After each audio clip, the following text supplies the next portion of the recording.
Hola a todos. Ya, Sí, buenos días. ya estamos, Macio. Ya estamos, Ya buenos días, estamos. José. Hola, hola a todos, chicos. Bueno, os presento a Matthew Bennett. Sabéis que traemos gente al canal que nos cuente cosas interesantes, sobre todo si puede ser fotografía y fotoperiodismo. Y tenemos la suerte de contar con Matthew. Bienvenido, muchas gracias. Gracias a ti, Felipe. Bueno, déjame que os presente brevemente a Matthew.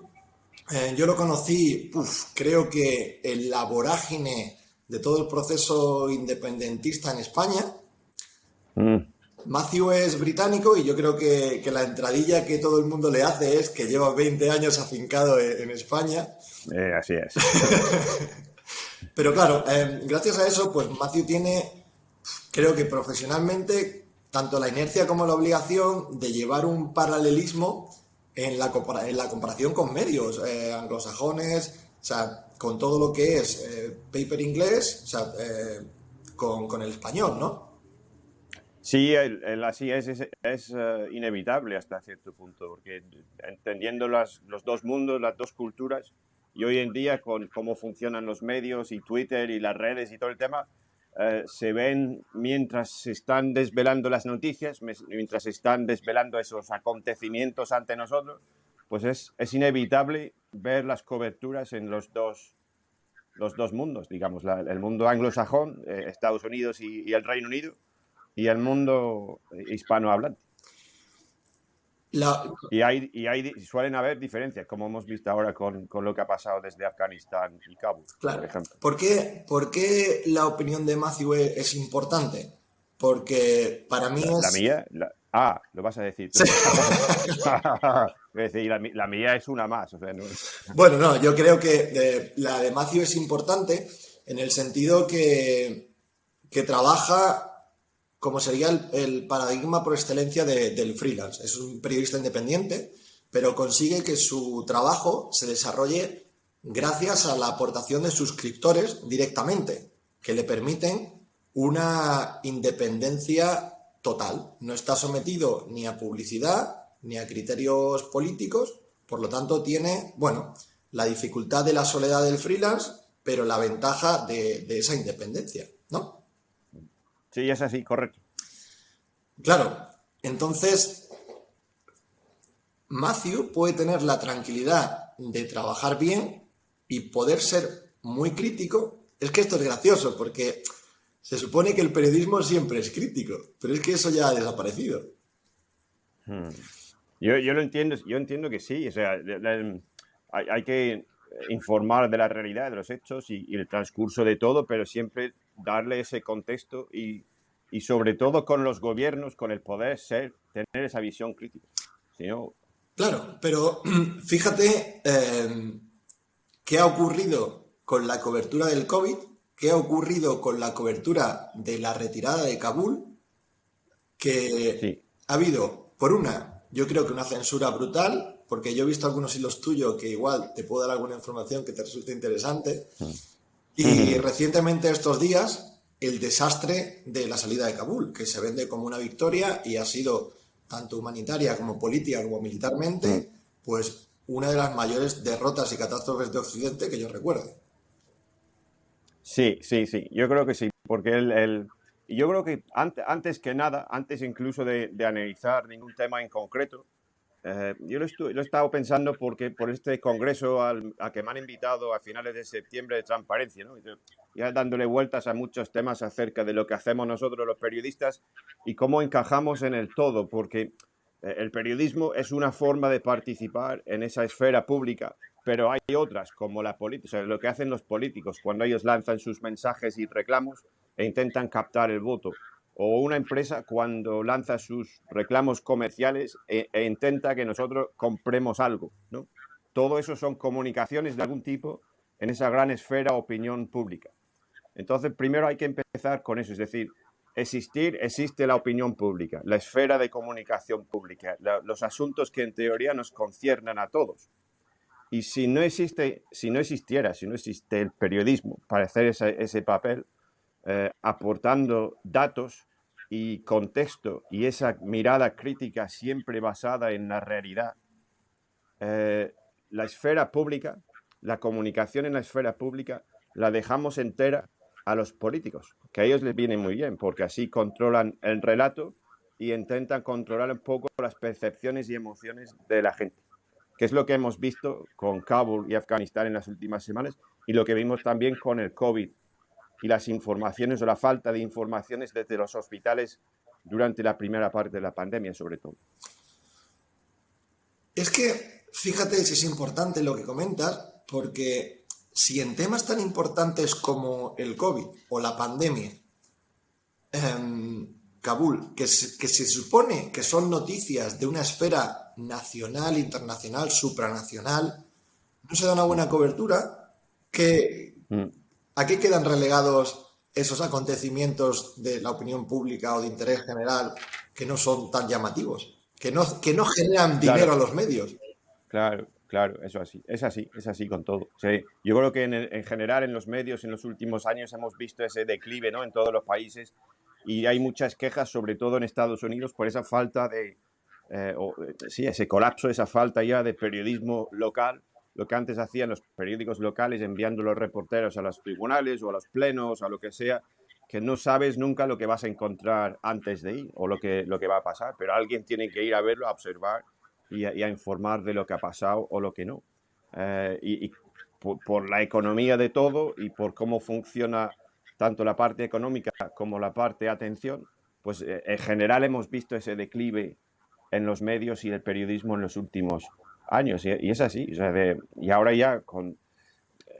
no sé, yo no sé cuál es el remedio a eso. Quizás haya que montar... No sé si mi modelo, por ejemplo, sería reproducible para periodistas hiperlocales en ese sentido. Si se podía coger un Bennett y hacer, bueno, pues vamos a ponerle en un barrio de Toledo o de Gijón, o vamos a hacer tribunales en Lérida y eso tendría su público que pagaría a ese periodista entre todos para hacer esa labor de nuevo. Yo no sé si es factible o no. A ver, yo creo que es complicado por la deriva general de la sociedad, pero si te das cuenta, lo que hace ese Bennett en Murcia o lo que haría ese Bennett en otra comunidad, por ejemplo, o a nivel Sí, nacional, uf, es lo que debería hacer un medio grande. Si tú eres sí, capaz, sí, si sí, Felipe Pasolas es capaz de publicar un libro sobre conflictos con un crowdfunding, si sí, Bennett tiene sí, 700 suscriptores o más, sí, ¿qué no podría hacer una entidad claro. con ciento y pico empleados? Claro. Eso pienso yo. Eso pienso yo desde hace años, Felipe. Mira, te pongo dos ejemplos concretos, no con COVID y Afganistán, sino con tribunales, ¿no? Hice el juicio del proceso entero en 2019 y luego el juicio de Gabriel Cruz, bueno, el juicio de Quezada por el asesinato de Gabriel Cruz en Almería, también en el 2019. El, en el primero, o sea, entonces el Supremo lo emitió en directo, entonces no hacía falta estar ahí todos los días para hacer eso, pero subí a verlos y a hablar con ellos varias veces.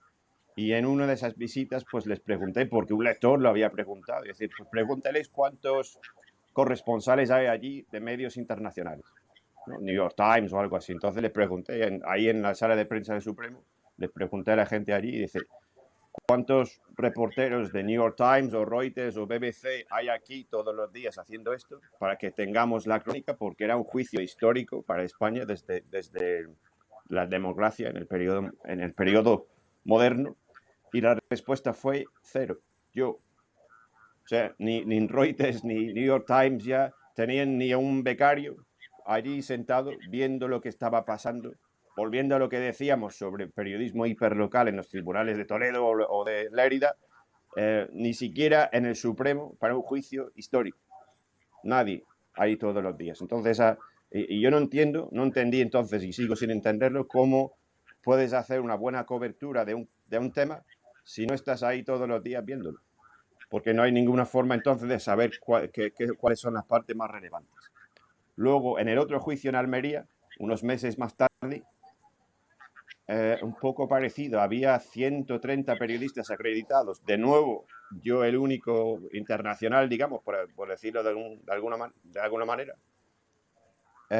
Y en ese juicio, o sea, de nuevo, yo soy muy de ir lo más cerca posible de la noticia, ¿no? Como el COVID en los hospitales este año. Entonces, en un juicio tienes que estar allí y en primera fila del juicio, digamos.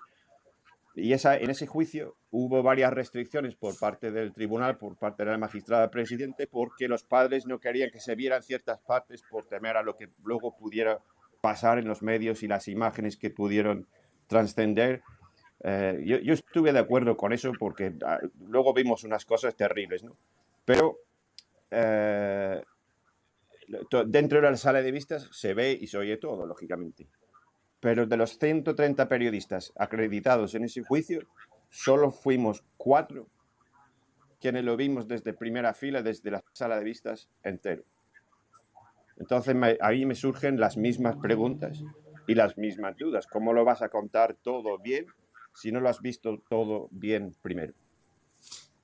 Bueno, fíjate, yo le doy una vuelta de tuerca porque considero que es la calidad del trabajo y contarlo todo bien.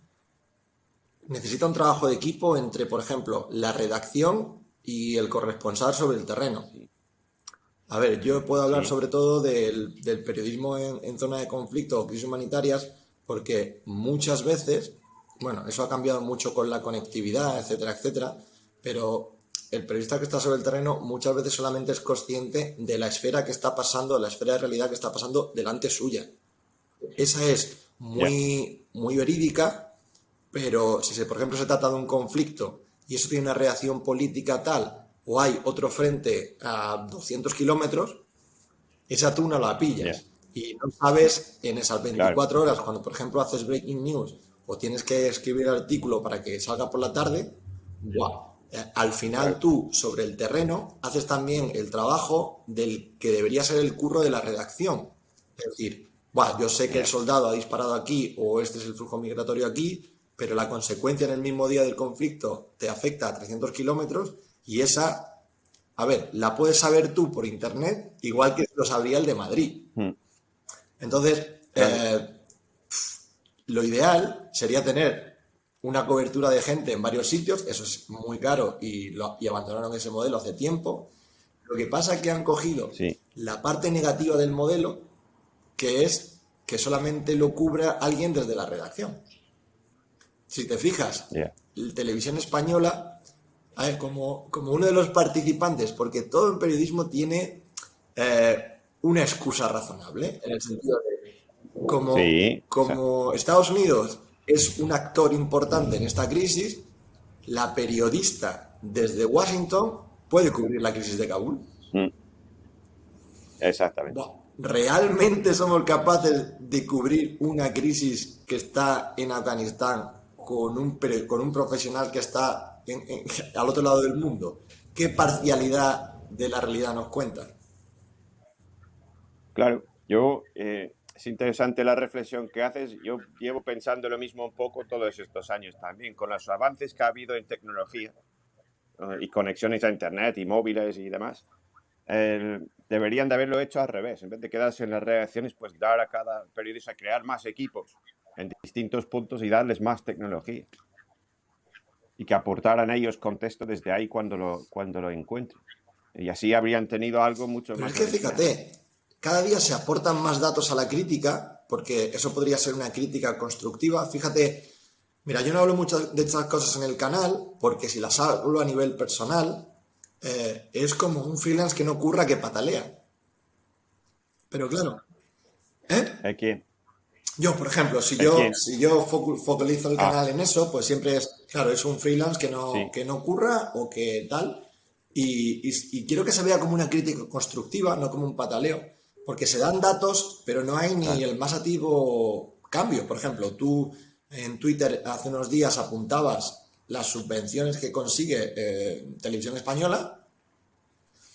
Ah, sí. ¿Cómo puede ser que haya freelance que mantienen medios funcionando, pero medios con presupuestos Claro, millonarios? claro, por eso es decir, claro, si tú y yo vemos eso desde el otro extremo del espectro, ¿no? Y dices, vamos a ver, ¿cómo puedes tener a 367 millones, creo que era la cifra, ¿no?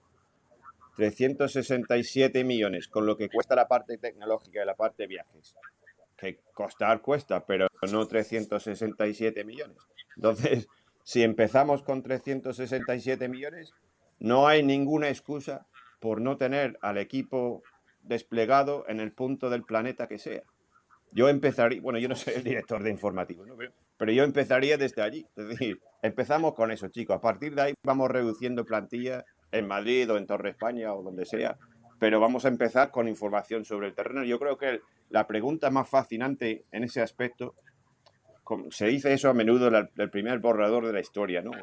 Y el periodismo es un poco eso, si se hace bien según qué situación y demás, pero eso sería quizás pasarnos mucho en muchos casos, pero se tiende hacia eso si se hace bien, según qué lugar y qué situación, porque si no lo hacemos nosotros, todos son versiones que alguien Bueno, está eso lo hemos visto en la intentando cobertura vender. de Kabul, que las fuentes de los medios eran medios extranjeros, lo ha dicho la BBC, fuente lo Sí, ha dicho sí, Sky, lo ha dicho, es decir, los medios españoles publican referenciando otros medios. Eh, exactamente, exactamente. Pero la pregunta más fascinante allí, pienso yo, a nivel de organización y medios y costes y tecnologías, porque estas tecnologías que tenemos hoy en día, yo no sé, tú ahora, bueno, tú tienes la cámara buena enchufada ahí, pero esto lo estoy haciendo yo con el iPhone y un pequeño micro enchufado. Y aproximadamente tenemos una calidad aquí muy buena para los lectores. Pero, y esto podría ser desde cualquier rincón de España, en mi caso, del planeta, en tu caso, con los conflictos. Pero la pregunta más fascinante allí es, creo yo, ¿qué habrían hecho los grandes reporteros y corresponsales en los últimos 100 años en sus conflictos y sus noticias con la tecnología que tenemos hoy en día? O sea, en tu caso de periodismo de conflictos, ¿qué habría hecho un Hemingway en la Guerra Civil Española con un iPhone y un gimbal y una conexión a Internet? ¿O qué habría hecho Capa desde la playa en Normandía en vez de las 11 fotos esas chungas que al final salieron porque las procesaron mal en Londres? ¿Qué imágenes habríamos tenido de Normandía y el día de si Capa hubiese tenido, aunque fuera el bueno, iPhone, y ni el iPhone, solo? cualquier Android malo le hubiera valido. Exacto. Efectivamente. Es decir, cualquier aparatejo de estos que tenemos hoy en día, si lo hubiésemos metido en el bolsillo o la mochila de esos corresponsales que tenemos de referencia de antaño, ¿qué habrían hecho con esas crónicas? Igual lo habrían hecho mal, porque en la época de Hemingway y la Guerra Civil, todo ese grupo pues estaba allí, como la tecnología funcionaba como funcionaba, pues cada 10 días o 2 semanas hacían su crónica y la enviaban fuera por teletipo o lo que fuera, y eso era la guerra en España hasta la siguiente crónica de Hemingway o Buckley o quien fuera dentro de 2 semanas. Y mientras pues hacían sus viajes al frente o entre ciudad y ciudad o zona y zona, conociendo un poco a todos. Era un ritmo mucho más lento. Si hubiesen tenido que informar cada 20 segundos en Twitter, igual habría sido Claro, es una que, cobertura distinta. mira, la tecnología no es tecnología hasta que no está difundida. Hace mucho tiempo que ya tenemos el Yeah. 8K, pero ¿quién utiliza el 8K? Mm. Eh, la Claro, claro, sociedad, claro. bueno, yo creo que es curiosa por naturaleza el ser humano y demanda información, pues si le das toda la que sea capaz Sí, de sí, procesar. El problema hoy en día es filtrar la información, no ni siquiera crearla o encontrarla, es procesarla, claro, filtrarla. Entonces, bueno, en eso es. ese escenario de guerra civil, Segunda Guerra Mundial, pues depende la necesidad que hubiera tenido la población. Seguramente sería imposible aislar la tecnología que ese reportero hubiera podido llevar con la que tuviera la sociedad. Porque eso pasa mucho, es decir, los medios han aprovechado que cualquiera tiene un móvil para hacer reportero dicharachero a Mm. cualquiera que se asome por una ventana. Claro. No, no, es así. O sea, esa Claro, democratización radical tiene de la como todo, información. Ya cosas lo sé. positivas y negativas. Lo importante de hoy en día es poder respirar un poco antes de dar una noticia, porque sabemos que es más rápido llegar Claro. que la veracidad de ella. Sí, y es curioso, mira, pasó lo mismo desde que tenemos todos teléfonos inteligentes, iPhones y demás con cámara. Yo creo que, no sé, por ejemplo, desde lo que pasó en Egipto o incluso un tipo de accidentes como el avión ese que aterrizó en el Hudson en Nueva York, creo que fue en el 2009, ¿no?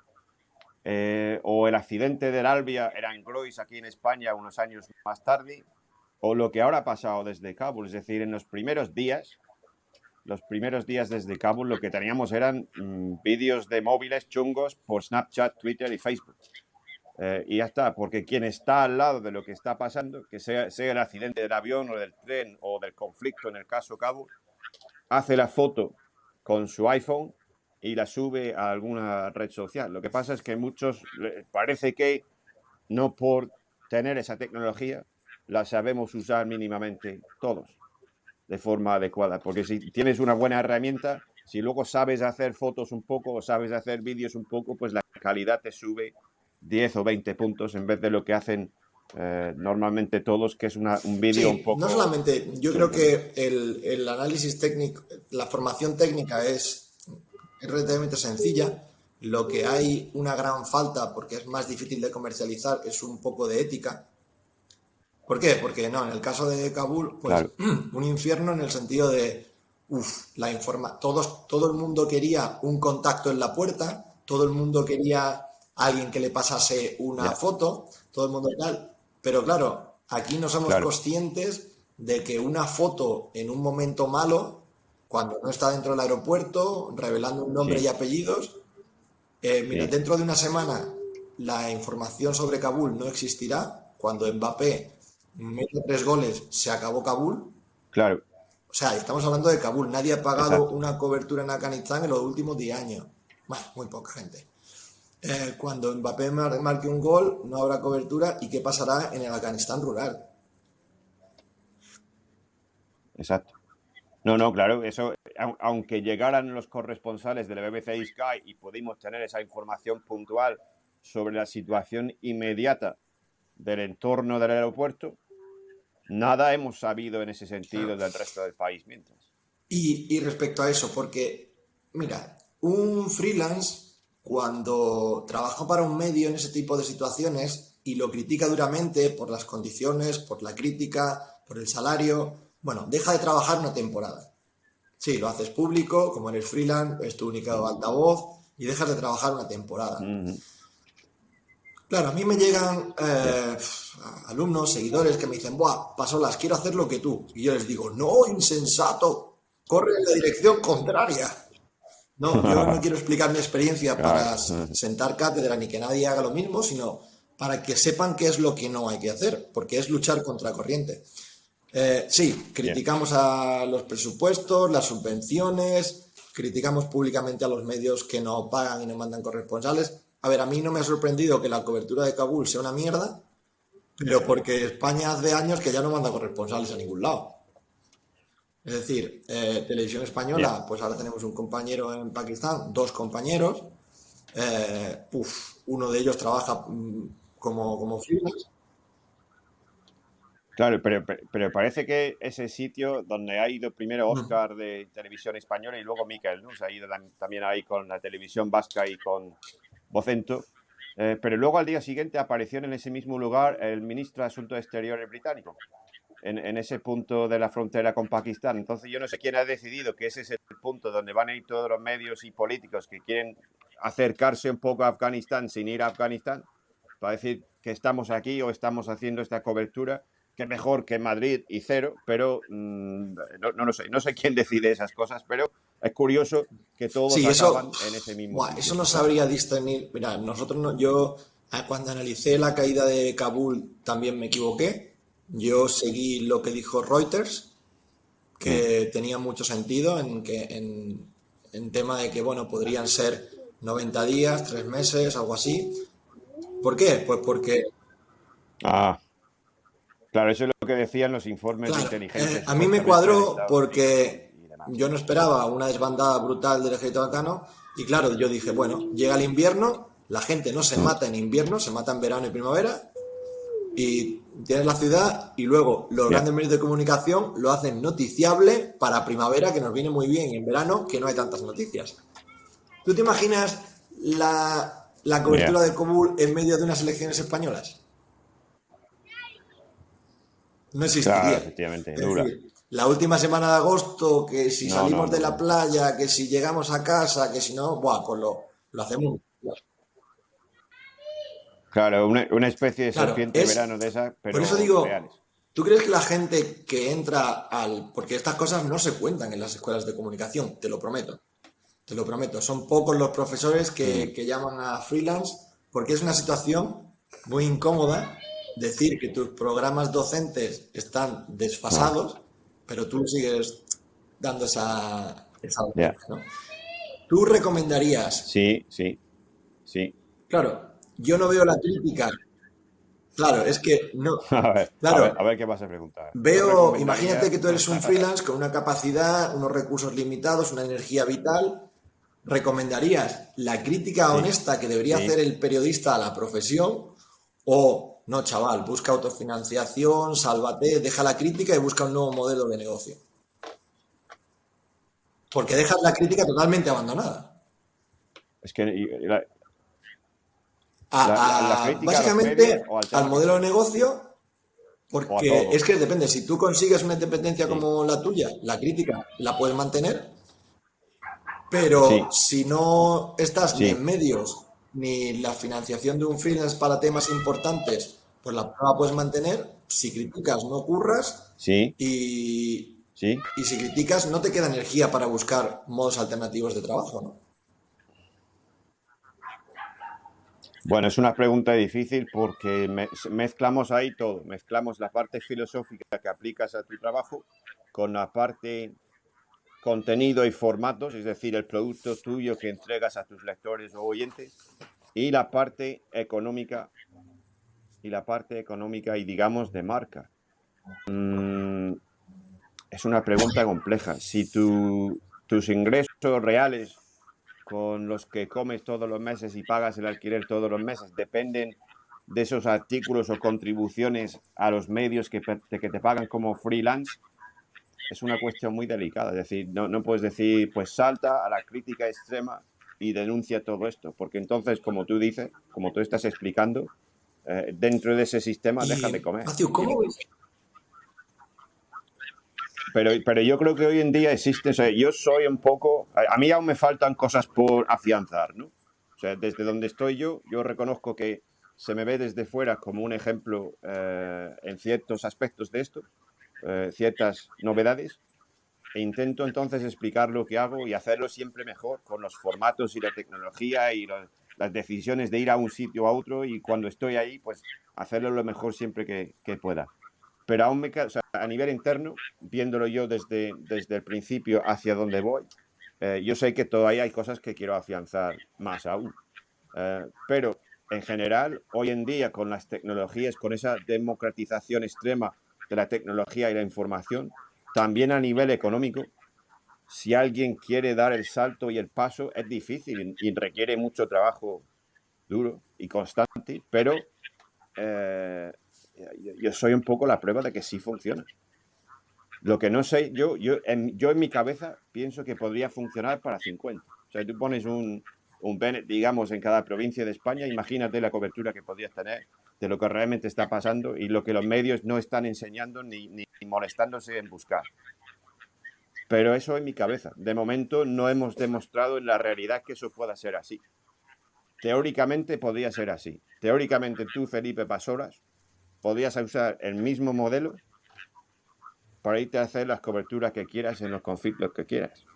Cuestión de cambiar cómo ingresas el dinero y la relación que tienes con tus lectores. En vez de una relación con medios que te compren una pieza, una relación con los lectores que te financien, que te apoyen, garantizan el periodismo. No hay que tenerle miedo. Es decir, mucha gente, sobre todo desde los medios tradicionales, lo ven como algo alternativo, algo un poco extraño, algo un poco raro, pero en el fondo, esto lo descubrí con tanto pensarlo, con los distintos juicios y demás en los últimos años, pero de verdad que esos lectores, con sus pequeñas aportaciones o grandes aportaciones, ya cada uno aporta lo que quiera y lo que pueda, que es un aspecto interesante también, pero de verdad están garantizando ese periodismo libre.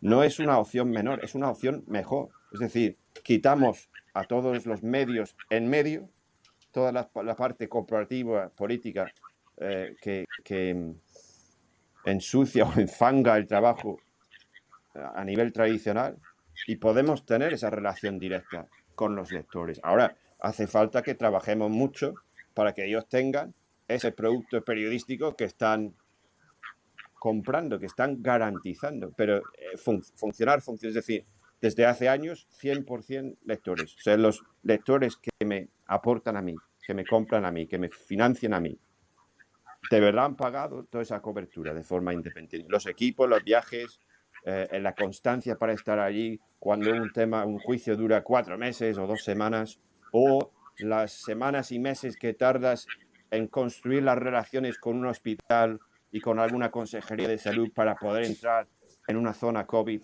y estar horas allí con los profesionales tranquilamente grabando, luego de forma libre. Es decir, cuando hice eso en los hospitales, costó mucho hacer esas relaciones de confianza para poder ir a hacerlo, porque no dejan a todo el mundo hacer eso. Ellos tienen que tener la confianza en ti también de que lo vayas a hacer bien y de forma segura y de forma profesional, porque son sanitarios profesionales en medio de una pandemia con pacientes reales que realmente están sufriendo. Entonces, pero una vez que estuve dentro, no pusieron ninguna pega más allá de lo que marca el derecho y la ley acerca de confidencialidad de datos y el permiso y la voluntad de los pacientes que querían o no querían salir, porque si no quiere Pero, alguien salir, tú no te Mati, puedes meter perdona, ahí con a la que cámara cuando y tú grabar. entraste, Pero, buah, dime, el COVID no era... sí, Bueno, seguro que no pudiste entrar en marzo. Sí, sí, seguro que no pudiste entrar en marzo, pregunta. en la primera ola. No se pudo, ¿verdad? No, No, efectivamente no. En no, España no, hubo una ni yo ni censura nadie, que yo brutal, sepa. no se pudo. El, Mira, yo no pude entrar con medios extranjeros tampoco, yo no pude entrar con Vice International News, no pude entrar con Business Insider. Eh, Me pasé, bueno, eso en sí, hospital. Tampoco lo pude con servicios de emergencia sí, en exteriores, ni siquiera se me permitió seguir servicios técnicos de emergencia sí, a ningún nivel, ni siquiera a nivel de subcontrata. Es decir, el claro, 061, cuando se enteró claro, que yo estaba hablando con técnicos, nada, prohibición absoluta. sí. Bueno, yo me acuerdo, vamos a ver, aquí es así, fue así en esos momentos y en general es así, ¿no? Pero yo me acuerdo, por ejemplo, al principio de la pandemia, que hubo, yo creo que fue Aragón, ¿no? Es que no solo fue con los medios externos o los periodistas que intentábamos saber cosas, es que al principio de la pandemia, en marzo de 2020, las mismas consejerías y el Ministerio de Sanidad no se enteraban de lo que estaba pasando. O sea, hubo un descontrol y un caos organizacional, logístico, informativo, total, a nivel nacional y a nivel de cada comunidad autónoma. Entonces, todos estaban reaccionando, más o menos. Y la reacción institucional en España en general es hacia el no tajante a todo. Entonces, en esos momentos esas reacciones fueron así. Y es más, no solo con nosotros, sino también con los propios sanitarios. Yo creo creo recordar que hubo una carta interna, creo que fue en Aragón, si no recuerdo mal. Hubo una carta de la Consejería de Salud en Aragón a los propios médicos y enfermeras, amenazándoles básicamente con multas inmensas si contaban lo que estaban pasando en sus zonas COVID por WhatsApp a sus colegas y amigos. Es decir, la carta venía a decir que si pasas información COVID por WhatsApp a quien sea, multazo. O sea, no solo ya a los periodistas, sino a nivel interno, y muchas veces los propios médicos funcionan entre ellos con WhatsApp, porque los sistemas supuestamente internos de información no tampoco son muy excelentes a veces. Entonces, pero a partir de ahí, y a partir de esa primera ola, ¿no? Mira la famosa portada del Mundo, creo que fue en abril ya, pero ya hubo, yo creo que para la Sí, fecha de esa portada en el Mundo, que se vio al final, creo que fue el Palacio de Hierro, ¿no? Para cuando vimos esa portada, sí, sí, sí, sí, yo creo que iban ya más de 10.000 fallecidos de COVID en España. Es decir, el periodismo allí fracasó. ¿Por qué fracasó en ese momento? Porque oponiéndose la autoridad, el poder, sobre un asunto público de histórica relevancia, con miles de ciudadanos fallecidos, el cuarto poder, el llamado cuarto poder, no hizo lo que pudo haber hecho y no forzó el tema. No forzó el tema con fotos que los gobiernos no querían que se... No sé, se podría haber hecho un esfuerzo mayor en esos momentos para sacar imágenes e historias de lo que estaba pasando en los hospitales. Pero fue una experiencia, fue un momento quizás un poco extremo en esas semanas iniciales para todo el mundo. O sea, desde la gente en la calle hasta los médicos en las UCIs que no controlaban tampoco el COVID en esas semanas y no sabían cómo funcionaba todo.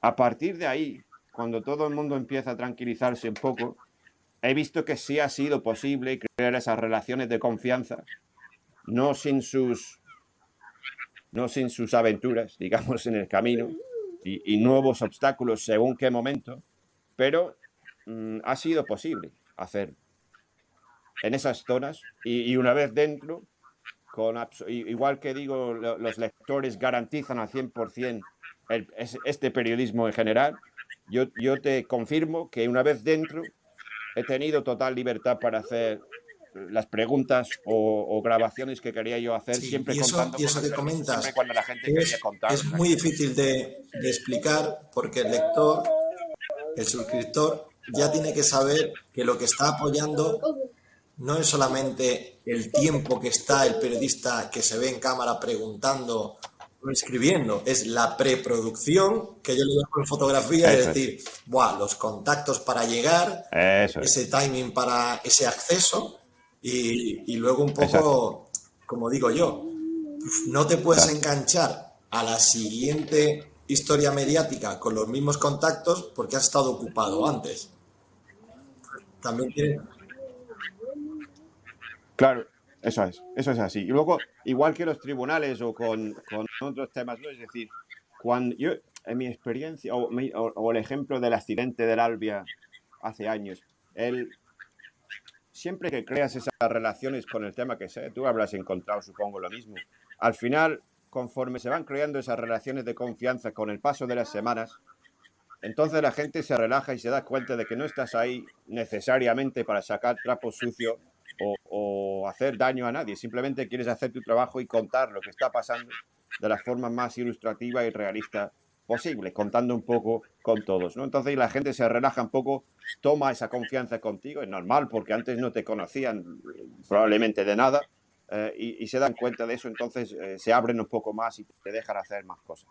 Y luego tú con el producto que produzcas a nivel periodístico después, que sea fotos o un vídeo reportaje o un texto, pues lógicamente tienes que demostrar que eso lo estás haciendo también de calidad y de forma seria. Pero dando por hecho eso, en las distintas coberturas que he hecho yo, he encontrado que la gente casi siempre al final entiende lo que estoy Masi, haciendo y para hasta ir ayuda. terminando, que no quería que fuese el tema principal, pero yo quería tu experiencia sobre el tema. Fue muy complicado, ¿cómo viste en España la cobertura del proceso independentista? ¿Cómo viste? Mm. Buah, no, mira, Esto para buah, terminar, es ¿no? que no quiero tener paralelismos vagos, porque yo lo vi un desastre, yo lo vi, nada, una batalla Ya, politizada en todos los aspectos, donde quien tuviera el medio más sí, fuerte, pues gritaba más, punto, periodismo sí, no entiendo que no hubo mucho, y, bueno, lo sí. siento si alguien se enfada, pero bueno, y, pero era un tema, como tú dices, buah, de los más importantes de España, diría yo, no lo sé, o muy importante.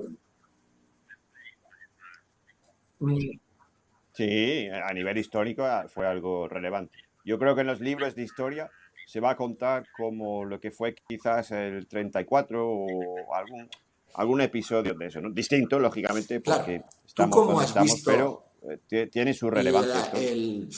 la comparación de calidad de cobertura mediática del Brexit, que también eso es un punto histórico en el Reino Unido y que también trae cola? Mm,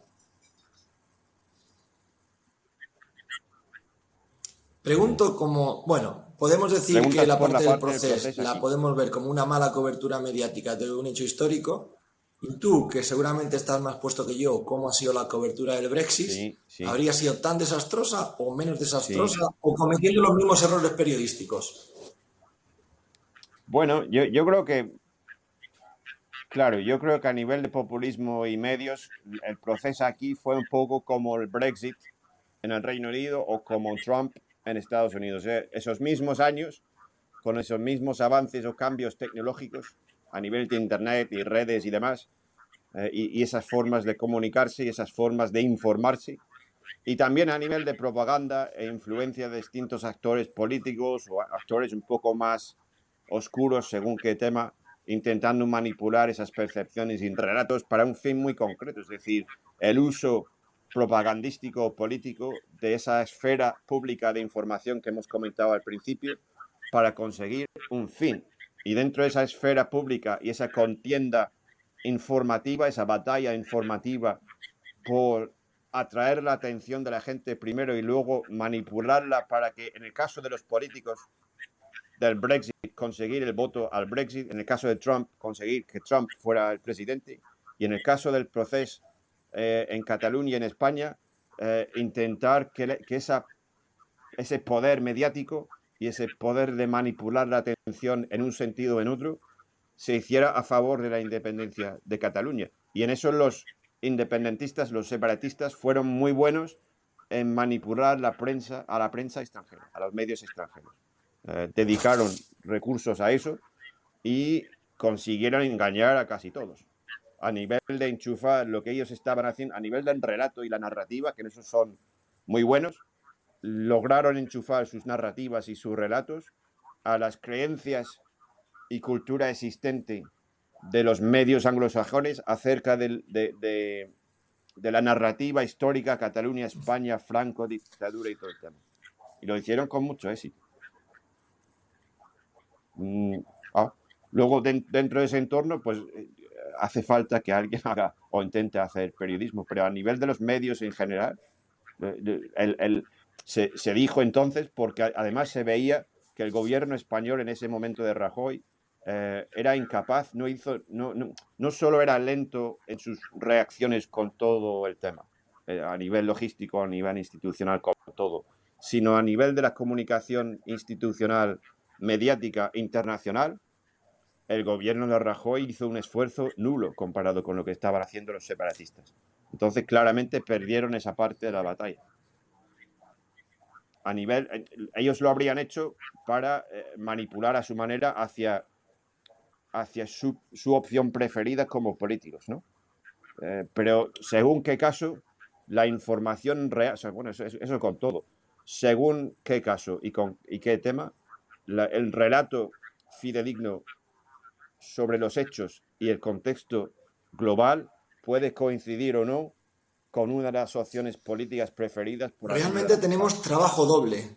Hay que contar la historia y contar cómo se contó la historia.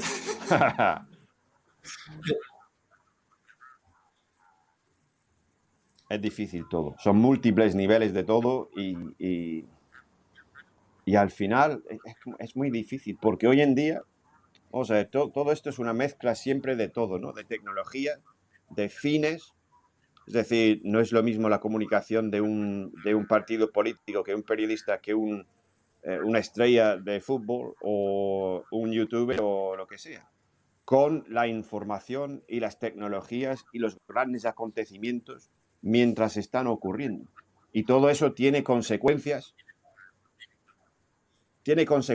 inmediatas en la comprensión de cada lector, de cada acontecimiento y su percepción del todo, y tiene consecuencias luego también históricas porque lo que grabemos en el momento, lo que comentamos en el momento más o menos, es luego, mira lo útil que resulta a veces la hemeroteca en Internet, ¿no? Es decir, o alguien graba lo que se dice y lo que se hace en ese momento y deja algún recuerdo de ello, o luego dentro de Bueno, 3 o y si 6 o quieres, 6 meses o un año o dos, claro, y si se nos quieres, olvida para todo. otro día hablamos de la guerra de la No comunicación ya dentro y de cómo yo 50. puedo coger esa hemeroteca y contarte una batalla distinta de lo que dije hace un año. y volver a sacarte argumentos sobre por qué dijo eso, dándole la vuelta a la tortilla, te aburro con información. Bueno, no te aburro, sino que te doy tanta información que te colapso y por lo tanto eso se diluye, porque no es tan importante la noticia que se cuenta, sino la vorágine que viene detrás, porque se olvida rápidamente. Claro, claro. Imagínate, mira, hablando de democratización de la información y avances tecnológicos y todo, y ejemplos históricos, ¿no? Hemos hecho antes la pregunta sobre los grandes corresponsales en los grandes conflictos de antaño y qué habrían hecho con el iPhone.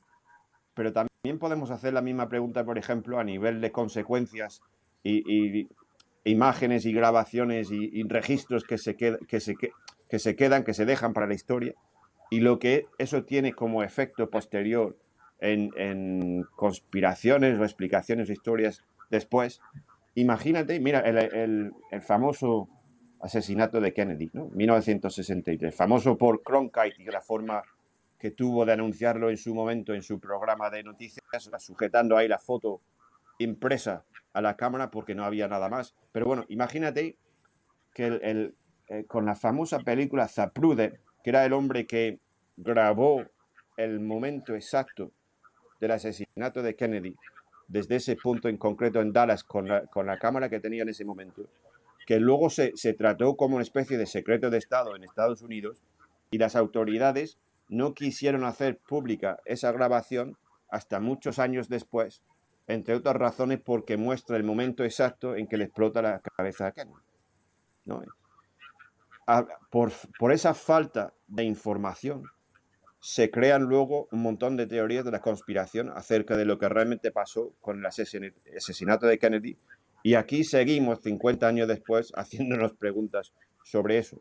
Entonces, igual que hemos hecho la pregunta antes con los corresponsales en la playa de Normandía o la España de la Guerra Civil, podríamos hacernos la misma pregunta con ese señor Zapruder que grabó esos instantes, y si lo hubiese hecho en vez de con su cámara de los años 60, que en ese momento habría sido la tecnología más puntera, y si hubiese grabado esa misma escena hoy en día con un iPhone 4K y todo el tema. O sea, no solo habríamos visto en el momento lo que realmente pasó, y a los 5 minutos todos los medios del planeta tendrían las escenas más que segmentadas y sabríamos exactamente qué ha pasado, sino que en su conjunto nos habríamos ahorrado probablemente Pues fíjate, esa 30 o pregunta 40 la o vamos a 50 dejar en el años aire, de que teorías la de la conspiración. contesten o que opinen los lectores, que también participen. Y Macio, agradecerte muchísimo tu tiempo. Seguiremos tu congreso próximamente. Todos los que tengáis interés, por favor, os voy a dejar todos los enlaces y las direcciones de donde podéis conseguir toda la información que Matthew da por suscripción al correo, las columnas, el Twitter, todo para que no le perdáis la vista. Matthew, muchísimas gracias por tu tiempo. A ti, Felipe, y a tus lectores y oyentes. Aquí me tenéis. Un abrazo fuerte.